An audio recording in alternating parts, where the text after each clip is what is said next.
Bam. What's up, guys? Welcome back to the Blue Star Lunch Hour.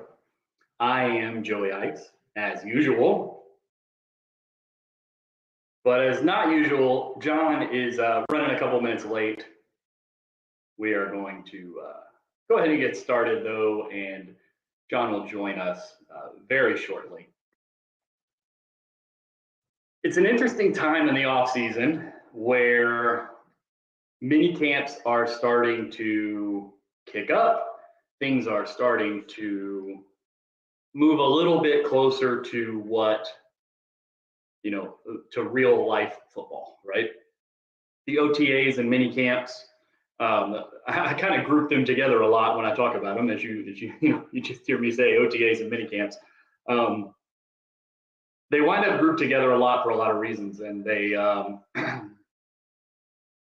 the reason why is because it's a very interesting part of the offseason where they're trying to get through as many times through the offensive and defensive install as possible. And so we're in the second round of those where they go through one install in the OTAs. Then they come back around and they've been through the whole thing so they can do it faster. They go through another install in minicamp, and then they try to do another install at the beginning of training camp. So they're in this second part of the install. This is considered a mandatory activity, which brings us to the first topic, and this is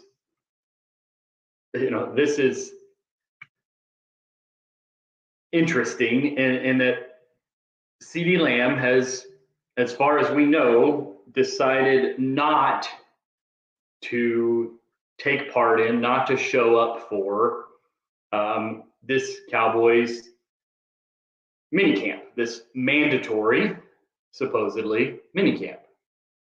And so he's going to get fined. I want to say the fine is somewhere in the neighborhood of $100,000, something like that. Now, if you were on the verge of getting 80, 90, $100 million guaranteed, then I wouldn't be worried all that much about $100,000 fine either. So as far as I am concerned, I'm not surprised that CeeDee Lamb didn't show up for minicamp. So if we expected CeeDee Lamb to be there, I mean, I guess some people expected him to show up just to not get fined and all that kind of stuff. But this is what you run into.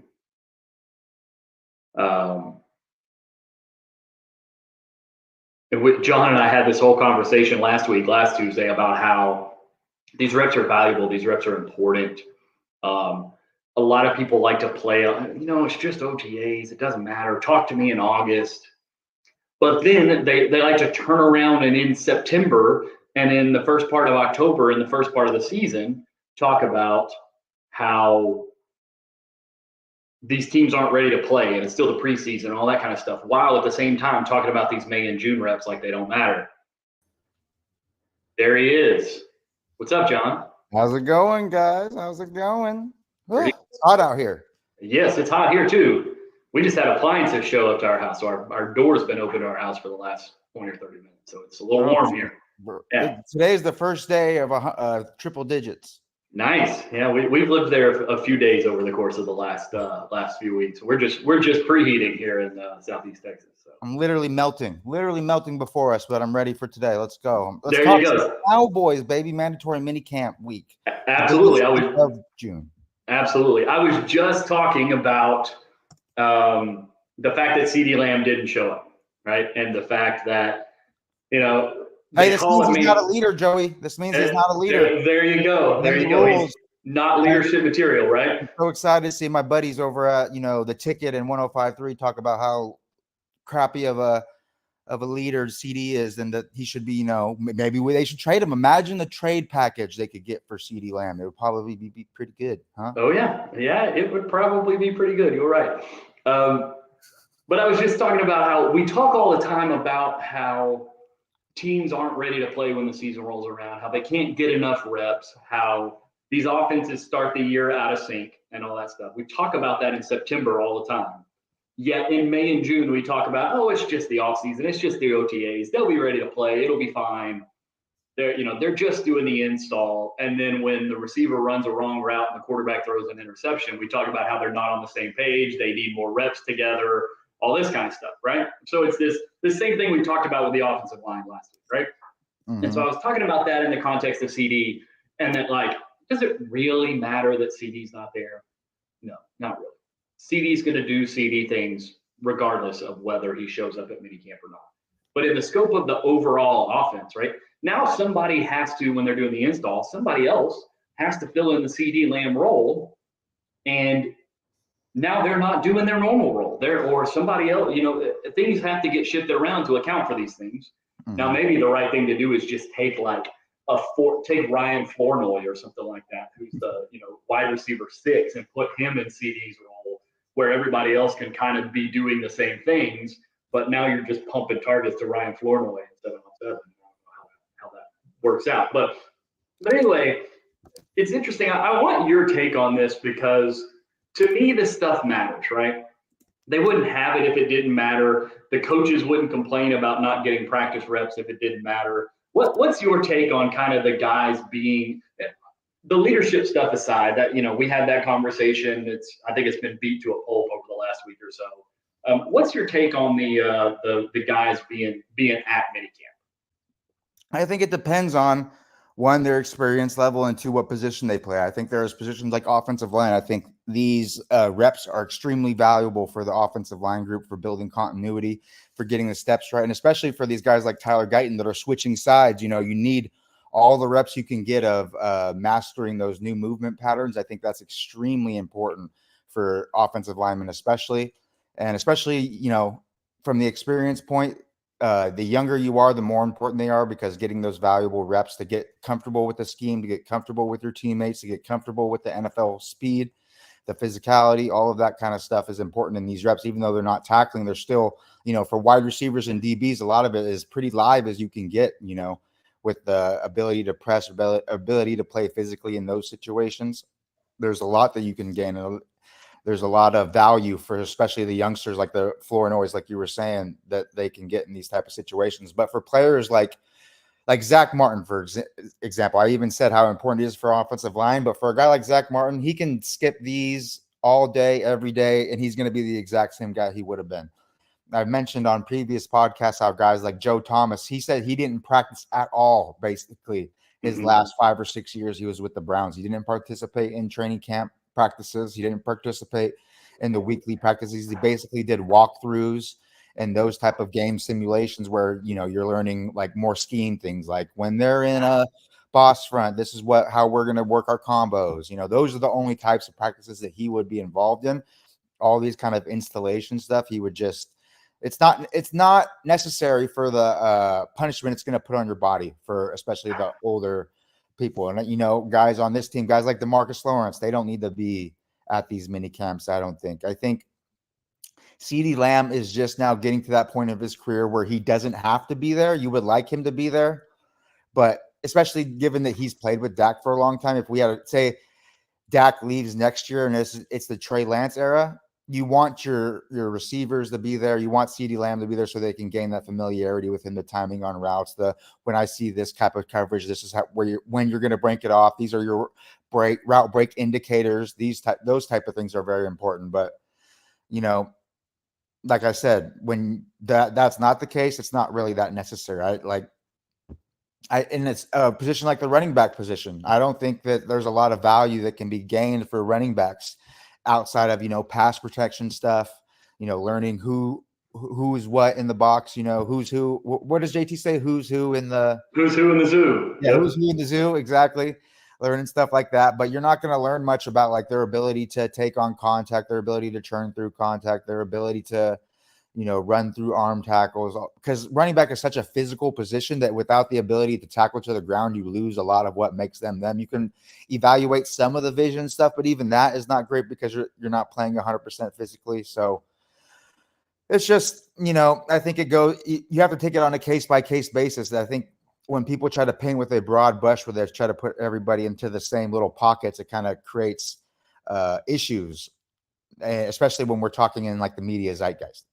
Yeah, for sure. And I think that the other side of that coin is that it's not like these guys show up to the facility, have an hour and a half practice during mini camp, and then leave, right?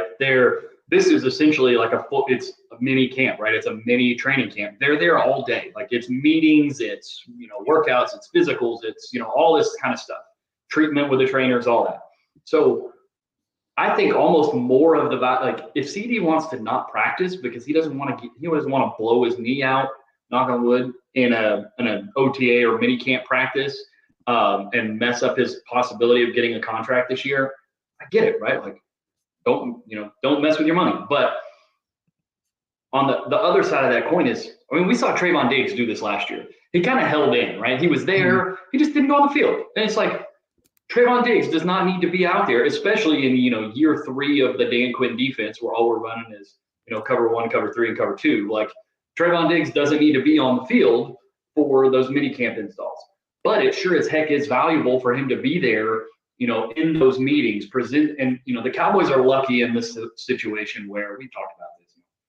Brandon Cooks is there. He's a veteran wide receiver presence who has been essentially a wide receiver 1 for a bunch of different teams. So he kind of knows the ropes, knows what the veteran thing in the wide receiver room looks like. And he also, and they also have, guys like DeMarcus Lawrence and stuff like that on the defensive side of the ball. So I think the team, overall will be okay. Like I said, by June, we will have forgotten about all this. But it's just kind of, it's interesting and funny to me to talk about this kind of stuff, because we talk about it like it doesn't matter, and then we turn around and talk about how they're not ready when the season gets around, how they don't get enough reps and don't get enough work. So something happened yesterday, John, that fits, with some of the stuff that we like to talk about on this channel pretty well.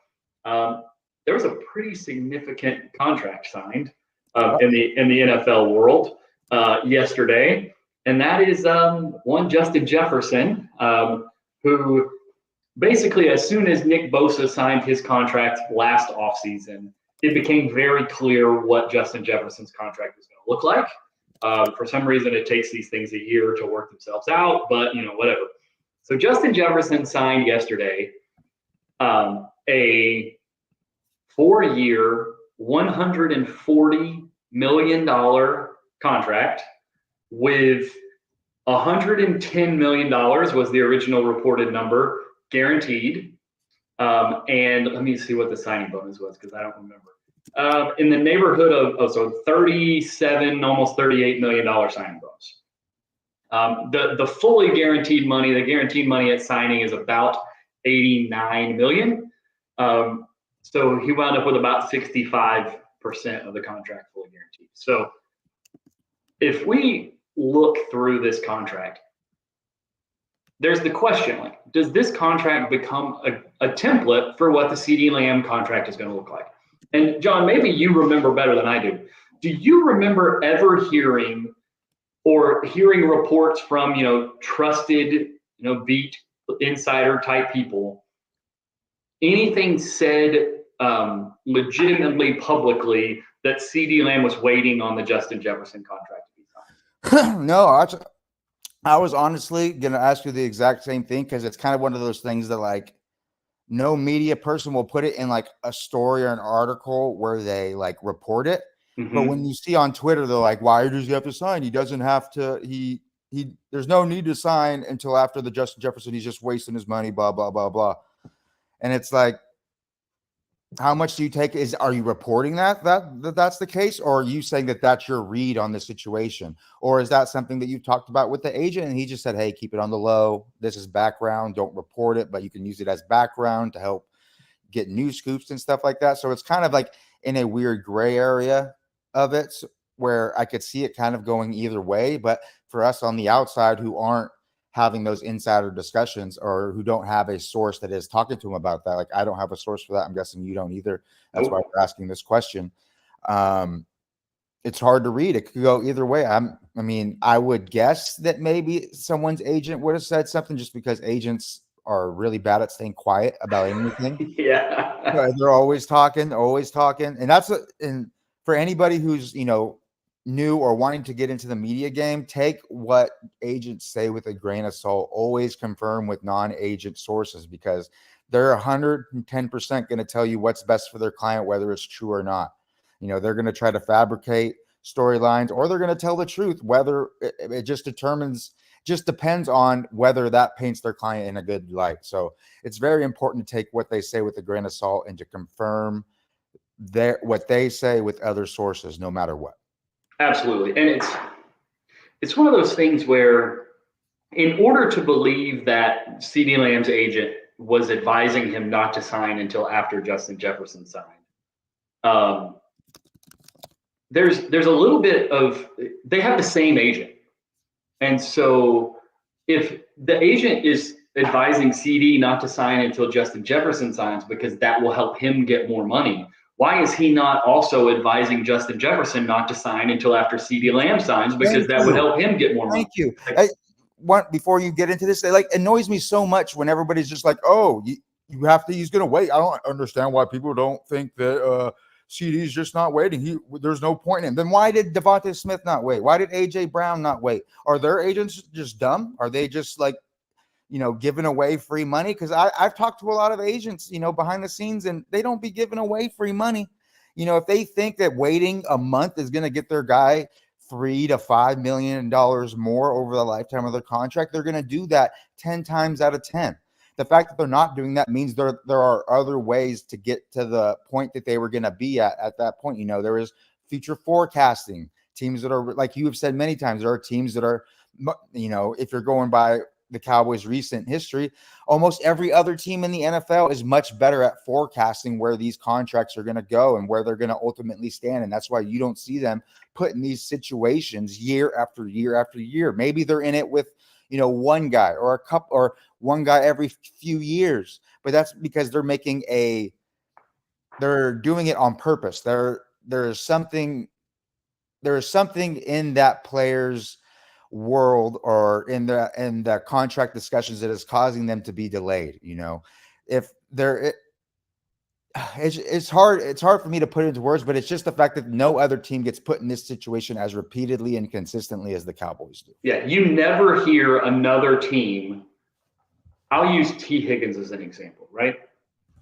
If people are using T. Higgins, like, oh, the Bengals let T. Higgins get all the way to the franchise tag. Like, other teams do this all the time. You never hear the Bengals say, we're all in on T. Higgins, and then let him get to the franchise tag. I guarantee you, Jamar Chase not getting to the franchise tag, period. Joe Burrow signed after year 3, like 6 months after Joe Burrow was eligible to sign a new contract, he signed a new contract. Same franchise that let T. Higgins go to, and brand new, very, very tip top of the market quarterback money.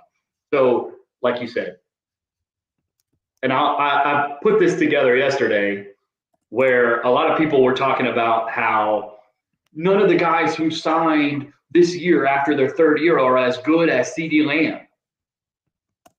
So I decided to compare. Let's look at the first 3 years of their careers. CD's from 2020 through 2022, and then Amon-Ra St. Brown, Devonta Smith, and Jalen Waddle, who all 3 signed very large wide receiver contracts this offseason after their 3rd season. Pretty good players. Very good players. The only areas that CeeDee Lamb through 3 years was the best of this group in is rushing the ball, running the ball as a ball carrier, being a punt returner, and returning a kickoff for a touchdown. Like, that's it. And that was an onside kick, I think, even. Yeah, it was. So, like, CeeDee Lamb is not materially better, or last year when the Cowboys should have approached him with a top of the wide receiver market contract. And that's what people don't get, is that does it matter whether the Cowboys sign CD in May of this year or July of this year? Not really. Yeah. Because they've already missed the window to sign him. The window to sign him was last year, coming off a 1,300-yard season, when you could say, hey, CD, the top of the wide receiver market's $31 million. Here's a 4-year, $129 million contract. that pays you, I don't know what the math, $32.5 million a year, $32 million plus a year. Like, this is the biggest wide receiver contract on the market by a lot. You're completely resetting the market. This is a huge deal. It's a huge contract for you. You sign it. And then now this year, when Justin Jefferson signs a $35 million contract, when A.J. Brown signs a $33 million a year contract, that's when the CeeDee Lamb deal becomes a really great deal. But they never have the foresight. I think Robert May says they like to do their homework 6 hours before it's due. Like, that's the way the Cowboys work. Good one. That's a good one. And so, again, Ultra, I will show what CeeDee's agent is Jefferson's agent. Show me where CeeDee's agent said publicly or to a reputable member of the media that he was not signing until Jefferson. And why would he advise one of his clients to wait until the other client's deal was over? Because that's violating his fiduciary duty to his clients. Like, you as an agent cannot play your clients against one another like that. You cannot do it. It's a violation of your duty. It's a violation of your contract with Justin Jefferson to do that to CeeDee Lamb, because his job is to get Jefferson the best deal he can get. And if we're going to go with this logic that every player is better off waiting, then Jefferson was better off waiting for CeeDee. And CeeDee is better off waiting for Jefferson. But somehow these contracts get done. Yep. Somehow these contracts manage to get done. It's magic. Yeah, it's magical. All right. So, again, if the Cowboys would have signed him after year 3, when you should always do these deals after year 3. Always. If you think a guy has a future with your organization more than 3 or 4 more years, sign him immediately after 3 years. And it doesn't matter if this is the top of the market. The top of the market will move. You will always wind up feeling better. And even after 2 years, if you feel bad about it, you can move on. Let's look at the Justin Jefferson contract just real quick. A lot of people are saying, well, just they'll give CeeDee the same exact contract. They'll either add $1 million or subtract $1 million, and everything, it'll be fine. It's extremely unlikely that the Cowboys match this structure with CeeDee Lamb's deal, and there's a couple of reasons for that. One is you see this option bonus. I've talked about this option bonus structure a ton when we went through Cap 101 kind of thing a few weeks ago. One of the times John wasn't here, I talked about this option bonus and the flexibility that it gives teams to do better forecasting in the future by essentially what the Vikings are doing here is they are preemptively restructuring this $32 million that would normally be sitting here. It is now sitting in $1 million here and then $30 million here with the other bonuses and things like that. So what the Cowboys will very likely do is some version of a higher base salary in year 1, probably $4 or $5 million, a little bit higher base salary, a much higher base salary in year 2. And then they probably, if I had to guess, if it's a 4-year extension like this one, they probably will not have any void years in it initially. They will add the void years as they go, as they do the restructures. So pretty unlikely that the Cowboys match this structure because we have not seen them at any point yet use this option bonus structure, which is essentially a second signing bonus, except sometimes the payout timing is different for that option bonus versus the signing bonus, or versus it being a regular base salary that then gets converted. But in terms of dollar amount, about 6 weeks ago, I wrote on Twitter, I think it was like April 24th or something like that, that once the Joey Bosa contract was signed, it was very clear Justin Jefferson was going to sign for $35 to $37 million a year. Yeah, you called that. And that he was going to get about 65% guaranteed. Like, this is the thing that aggravates me about the Jones family, is you hear Jerry Jones go to the podium and say, hey, we gotta wait and let we gotta let the leaves fall, right? We gotta see what they're doing, like what's going on. if I, random guy on Twitter and YouTube, knew a year ago what Justin Jefferson's contract was going to be, why on earth don't the people sitting inside the Star know what the Justin Jefferson's contract is going to be and then fit CeeDee Lamb's contract against it? Because I guarantee you, that agent who is claiming that CeeDee's not signing until Justin Jefferson, he knows what the Jefferson contract is too. And again, somehow 31 other teams manage to get these contracts done before DEFCON 4, before you reach the point of having to use the franchise tag every year, etc. So again, it's not that crazy of a contract. It's relatively straightforward from a contract standpoint. About $89 million of it is fully guaranteed. The rest of it is in this. The rest of this base salary becomes guaranteed on a certain day. I don't remember the exact day. It may say it on over the cap here. They're usually pretty good at some of that stuff. No, it doesn't say it, but it converts. Maybe on the 5th day of the 2025 league year or something like that. The rest of this become fully guaranteed, and then there's another chunk of the 2027 salary, I believe, that is fully guaranteed at a certain point. That it's guaranteed for injury right now, converts to, I think it's like 17 million or something like that, converts to a full guarantee after that. But again, a relatively straightforward contract. This option bonus thing, I don't think we'll see from the Cowboys. We will probably see more of we will see an escalation in base salaries that puts more weight on the back end of the contract in terms of the base salary, and allows them to restructure things and push it back, and then puts them in a pretty tough spot here in 28 where they then have to extend him early or release him or something like that, where we've seen all that kind of stuff happen before. So yeah, that's the Justin Jefferson contract. Does it have an impact on CeeDee Lamb? I don't think it has much of an impact on CeeDee Lamb, because other than it may make the Joneses more willing to say, okay, you know what, we're not getting around paying CeeDee Lamb $34 million a year. We're not going to get some gift from the Vikings that pays Justin Jefferson $32 million a year, and now we only have to pay CeeDee 31 or 32. Like, they're going to have to pay the 34, 35, $36 million, depending on how, again, and I don't know. The thing is that I don't, I'm operating under the idea, and I think everybody is kind of operating under the idea that CeeDee has said this publicly. I will say this, CeeDee has said this publicly: I want to be the highest paid wide receiver or close to it. So we don't know if it's 36, we don't know if it's 34, but we know the range. We've always known the range. We knew what the range was going to be a long time ago.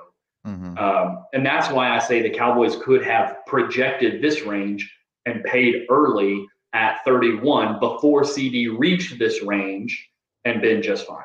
Paid him like he was one of those other three guys we talked about before, projecting that he was going to grow beyond that, but still make him the highest paid wide receiver in the league at the time, and then project that he grows. So we've got a few questions. I mean, do you have any minicamp stories or takes or anything like that we haven't covered yet? I mean, given that it's starting today, Mike is there, so Mike is big leader. Mike is on that rookie contract. He doesn't want to. Big leadership energy right now. There you go. Yeah. So I want to say, Joey's Contract Corner is sponsored by the Leaves Falling. There you go. I love it. All right. So we got a couple of questions on Twitter. One of them we've touched on a little bit. Let me find it here. I was on a different tweet. Here we go. So one of them was the contract value on CeeDee Lamb. CeeDee Lamb is going to get $34 million a year. Look at the Joey Bosa the Nick Bosa contract. That's going to be very close to what CeeDee Lamb winds up getting. Mm-hmm. The Nick Bosa contract, the Justin Jefferson contract, he's going to be in and around that range. And he always was going to be, once he had this 1,800-yard season, it became very clear, hey, he's one of those guys. You got to pay those guys up there. Like, he is an offense. He and Dak Prescott essentially, the two of them essentially were the best offense in the NFL last year. Yeah. And so you got to pay him like that. All right. So from a Dak standpoint, look at the Joe Burrow contract. Add a couple of $1 million for inflation to that. There's your Dak Prescott number. It's going to be 4 years. It's going to be $55 to $60 million a year. And the earlier, if they're able to get in front of this is the thing that's scary about the quarterback thing, is that Amon-Ra St. Brown, Jalen Waddle, Devonta Smith had no impact on what the CeeDee Lamb contract was going to be. Those guys were going to get what they were going to get. CeeDee was going to get what he's going to get. But if Jordan Love signs before Dak Prescott and Jordan Love gets 60, now the number for Dak does go to 61 or 62. And so you got to get, I can just say it over and over, you got to get these deals done early, even if it feels like and sounds like an overpay at the time that you sign it. You just have to understand where the market is going. Now, they have said a few times this offseason that they don't necessarily feel like the cap is going to continue to rise the way that it has over the last few years, and that seems to be the way and the reason that they're operating.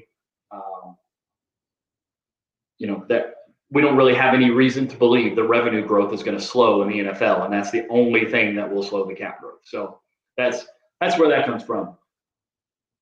We got a question. Actually, we got a question here in the comments earlier that I love. That I'm gonna run to you because this is right up your wheelhouse.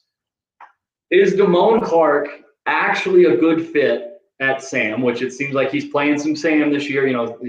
Marvion Overshown playing the Will, Eric Hendricks playing the Mike, and they're talking about Damone Clark, and some Micah Parsons rolled in there at Sam, and some Tyrese Wheat and things like that.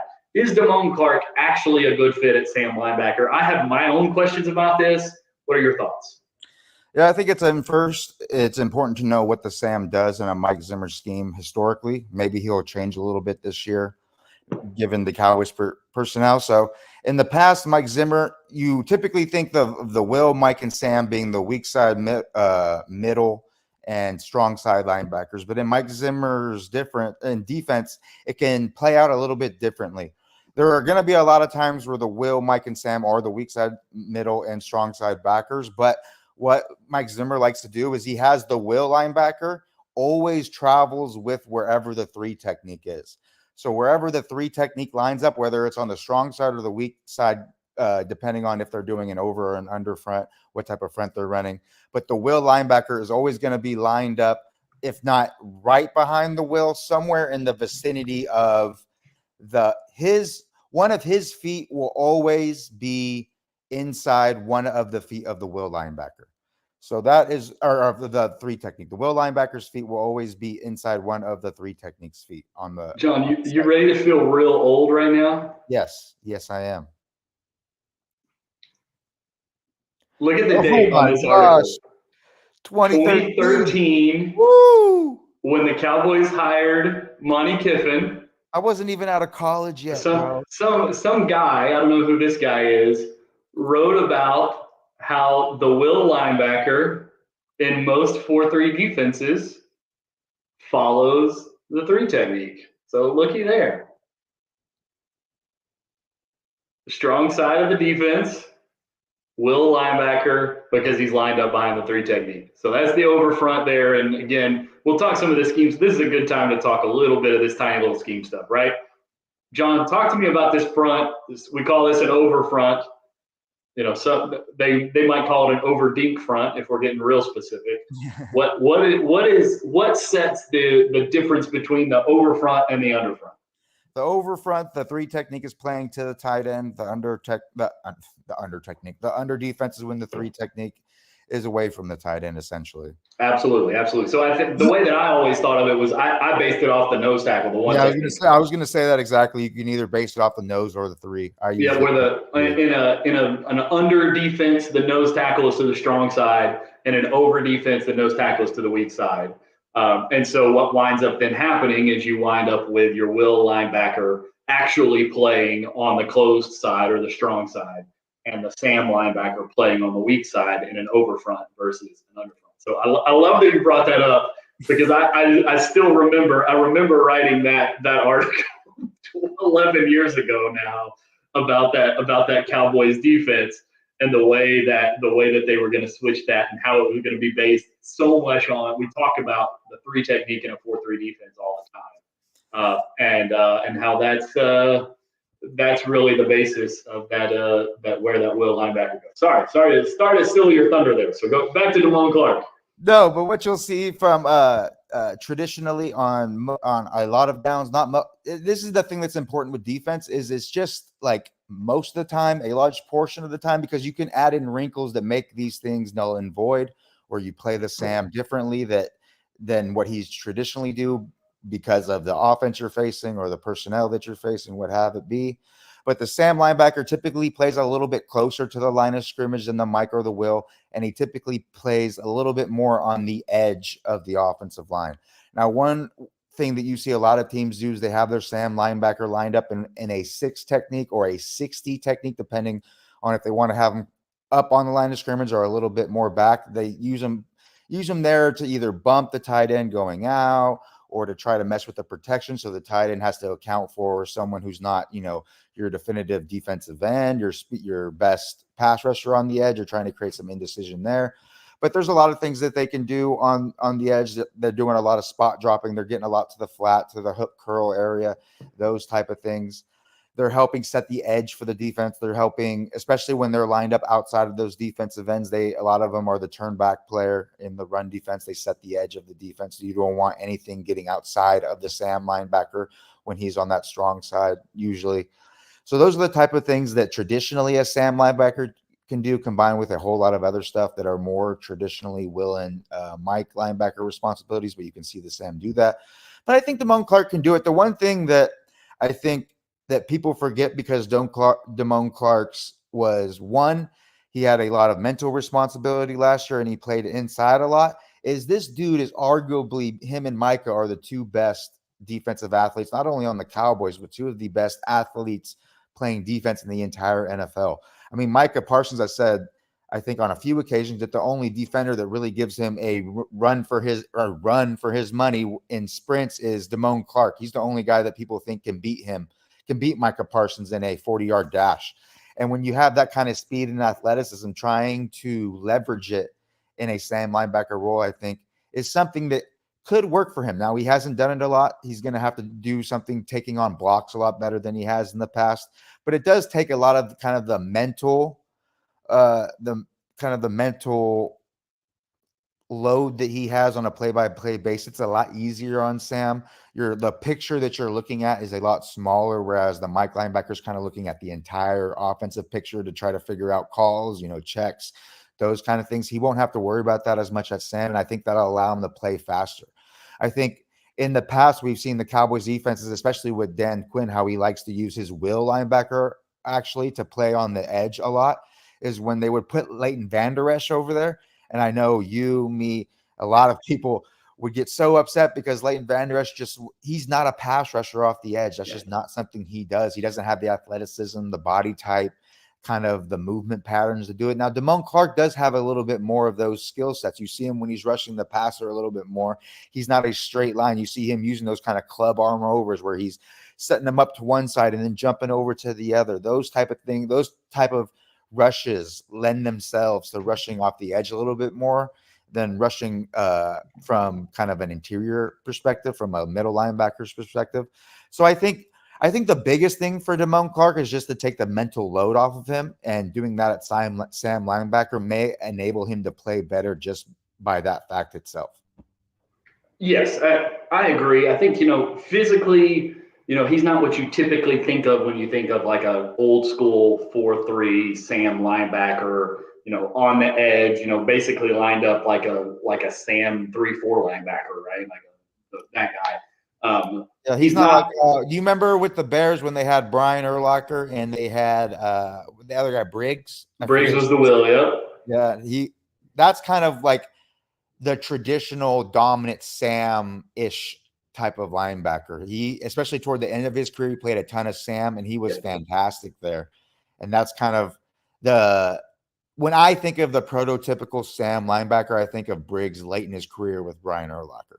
Yeah, and there's the Seahawks had a really good Sam linebacker that I can't remember his name in the Legion of Boom days. They had way too many good defenders to remember. Yeah, when they had Bobby Wagner playing the mic, they had a decent little Will linebacker, and then they had a Sam linebacker that was when peak of his powers, Michael Bennett is like a little bit of an afterthought in the defense. right. It's not the first guy you think of, and that's when you know like, this defense is insane. Absolutely. So I think yes, he can fit. There's going to be some opportunities for him, especially with teams playing base big type personnels, but using diverse personnel packages.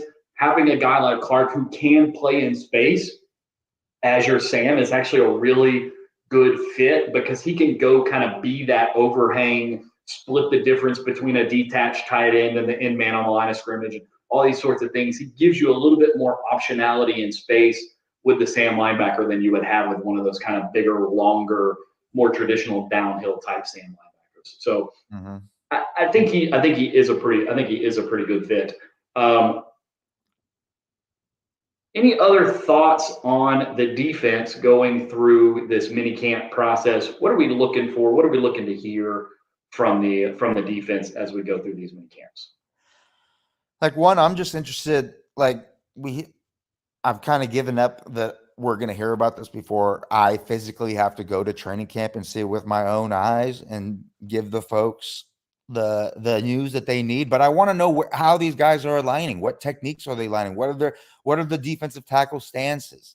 These are the types of nuggets that I want to know with Zimmer. I'm so less interested in the fact that Marshawn Newland beat Shumai Doga on the edge for a would-be sack and 9-on-7 and whatever it had be drills. I want to know, what drills are they doing to take on blocks? Are they playing blocks? Are they taking half a man? Are they playing square? Or are there different defensive tackles doing different things? Is maybe the nose tackle playing square, whereas the three techniques playing half a man? Is the strong side defensive end playing more square, whereas the weak side defensive end is more on an edge? Things that we've seen for Zimmer defenses is kind of in the past. Is that what's going on, where it's kind of a hybrid defense between things you see from 3-4 teams and 4-3 teams that Zimmer has kind of adopted since his years with Bill Parcells kind of gave him that odd front experience? Those are the kinds of things that I'm really interested in, and it just seems like those are the type of things that aren't going to be reported on, unfortunately, whether that is on purpose or it's because the team said that they couldn't do it. Either way, I'm excited to see it when I go to Oxnard August 1st through the 6th, and make sure you guys, the cool kids, are going to be there August 1st through the 6th. So make sure you guys are there so we can meet up, say hello, all that fun stuff. There you go. And John, I think the thing is that there's not very many real life hardcore football nerds at minicamp to be able to report on those things. Everybody that's there is just there for to write the stories and get the clicks, not to tell us the goods on where guys are lining up and who they're taking on. So, it's kind of this interesting off-season time. John and I have some really cool plans. We are going to we're going to go through another draft class on Thursday. And then next Tuesday, we're going to pick a game. We haven't decided which one yet. And we're going to throw the all-22 on there. I'm going to go dig it up out of my Dropbox account. Yes, not mine, guys. John will not be providing any all-22 tape. None of this will be John's. I will be providing the all-22. I'll be sharing my all-22 tape. And we're going to go through the game. We're going to talk through scheme. We're going to talk through like important technique stuff. We're going to talk through the quarterback play and the wide receiver play and the pass protections and all this kind of stuff. We're going to go through an offensive tape, and we're going to look at it the way that we look at tape whenever we watch it through the season. And we're going to do this quite a bit over the course of the season because we want to raise the level of discourse around the Cowboys and around the way they play and around how we talk about the players who play these different positions for them. And I'm really excited about this because I think we can bring a really full encapsulation. I mean, there's not many people, I think, in the entire football sphere that are better breaking down X's and O's than you, that are better breaking down quarterback play, receiver play, route concepts, those type of things. And if I could be cocky for a second, I don't think there's many people that are better than me at, the same thing with offensive line and trench play. So I think between those two things, I think we'll be able to give Cowboys fans a really full encapsulation of not only what happened, but the why, the reasoning why something messed up, why it worked, those type of things. I think when you combine both our knowledge, like I said before, we will be able to give the Cowboys fan a full encapsulation of what's happening for the Cowboys offense on a play-by-play basis and for that entire game basis. And once we get through a few weeks, we will be able to, be able to thread those together and give you a full encapsulation of everything that went right and wrong for the Cowboys offense last year and how it changed from game to game, opponent to opponent, all those different types of little nuances. I think Cowboys fans, if you guys want to take this journey with us, you guys will get a lot out of it for sure.